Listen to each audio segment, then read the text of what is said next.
I know that taking chances is scary. It's horrifying. You don't know what's going to happen. What will they say? What if they reject you? All these things are unknown. And so that becomes scary. But I want to encourage you to take more chances. The more chances you take, the more opportunities you have to win.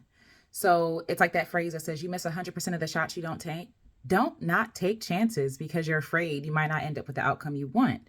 Because you might end up with the income you want, or you might end up with an outcome that you didn't even know was possible because you took that chance. By taking a chance, you might not land where you think you want to land. Sometimes you land somewhere else. Sometimes somebody else sees what you're doing and offers some sort of criticism, constructive criticism. They might offer help. They might offer resources. They might offer to partner with you.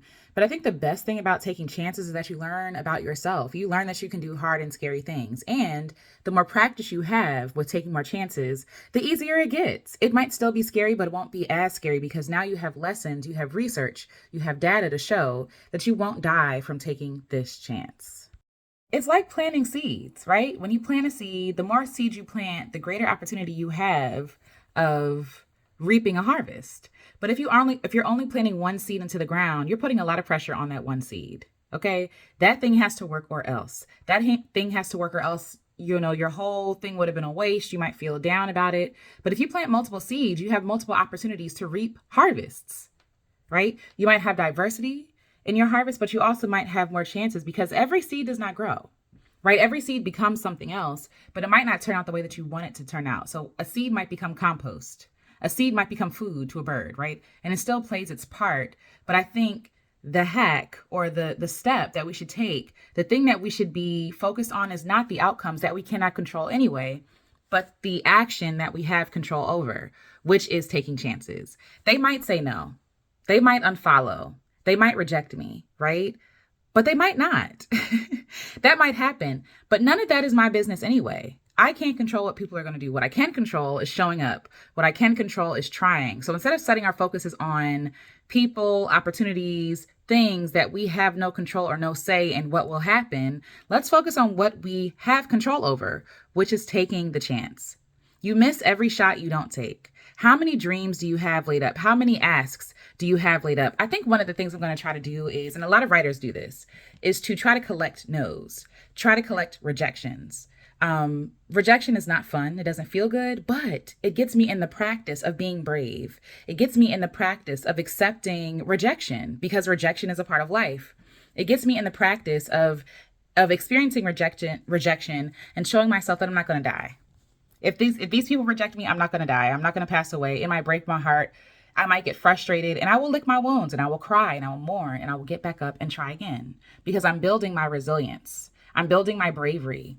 I'm building my experience. And the more experience you have, the less fear you have because you know what's going to happen. You know what's possible. If the worst case scenario happens, that rejection, now what?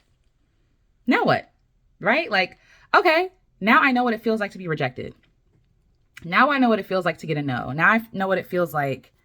You know what I'm saying? Like actually going for the brave ask, going for the big ask, not stifling or throwing away my seeds because I don't think that I'm worthy of reaping a harvest, but also planting seed and allowing God to do what God does. None of that stuff is my business. All that is my business is following through on the dreams that I have in my heart that God gave me, being obedient, doing what I can with what I have. Okay.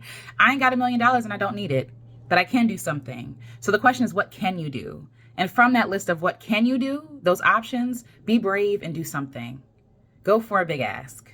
Take the shot. Collect the no's. And the more no's you get, the closer and closer and closer you get to a yes, the closer you get to a breakthrough. This is a practice. This does take muscle. This does take repetition. This does take bravery, and bravery, like we said, is not the absence of fear. It is doing something in spite of that fear. So what are you going to give yourself permission to be brave to do today? Make the brave ask. Do the thing. I'm with you. If you got to watch this video while you're doing the thing, don't allow this inspiration or fire if this inspires you. Don't let this pass without action. Use your inspiration as action, as fuel for your action.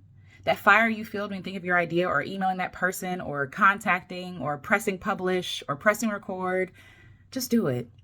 The worst that could happen is that nobody watches, nobody sees, nobody responds. They say no. And even then, that is not the end of the world. And even then, your ideas and dreams are still worthy. Even then, you're still worthy of that big ask. Even then, you're worthy of that bravery. Be brave for yourself. I see you. I love you. I hope this was helpful. Go for the big asks. The worst they could say is no. And that's not the worst thing. The worst thing, honestly, is that you don't give yourself a chance ever. The rejection, the no, is showing you that things are happening, is showing you that you are being brave, is showing you that you're worthy, is that you're worthy of your own bravery. All right. I'll talk to y'all later. Bye.